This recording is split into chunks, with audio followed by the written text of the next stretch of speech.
दोस्तों नमस्कार। आपने अब्राहम लिंकन का एक बड़ा ही फेमस कथन सुना होगा कि you can fool some person all the time and all the person some time, but you can't fool all the person all time.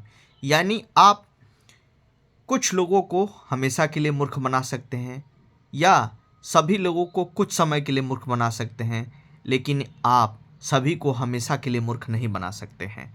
ये चीज़ लागू होती है हर देश की राजनीति या कोई ऐसे ही चीज़ों पर। और यदि भारतीय परिप्रेक्ष्य में देखें तो यहाँ जो राजनेता होते हैं वो बड़े बड़े जनता से वादे करते हैं और उनको मैनिपुलेट कर देते हैं, और ये कह के कि हम विकास करेंगे और सारी चीज़ों को क्रियान्वित करेंगे जो जनहित में हो। लेकिन जैसे ही वो पदों पर पहुँचते हैं तो ऐसा होता नहीं है। तो ऐसे में ये कथन कितना प्रासंगिक है, इस पे हमें ध्यान देना होगा। और तब हम देख सकते हैं जब उनकी पॉलिसियों को बारीक तरीके से उनका निरीक्षण हो और जनता उनसे सवाल पूछना चालू करे।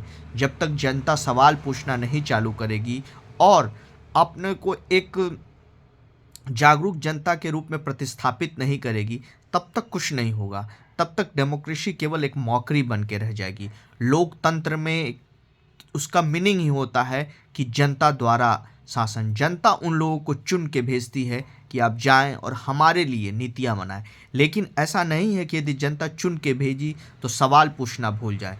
जनता का यह अधिकार है कि सरकार से हर समय उसके गलत फैसलों पर उससे सवाल पूछे।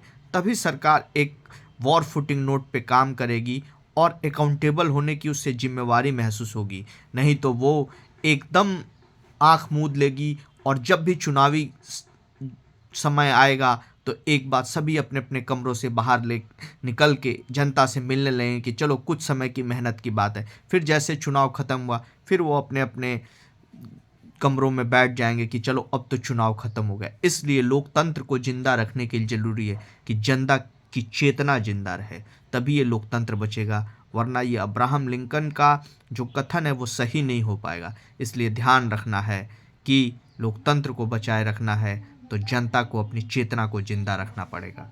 धन्यवाद।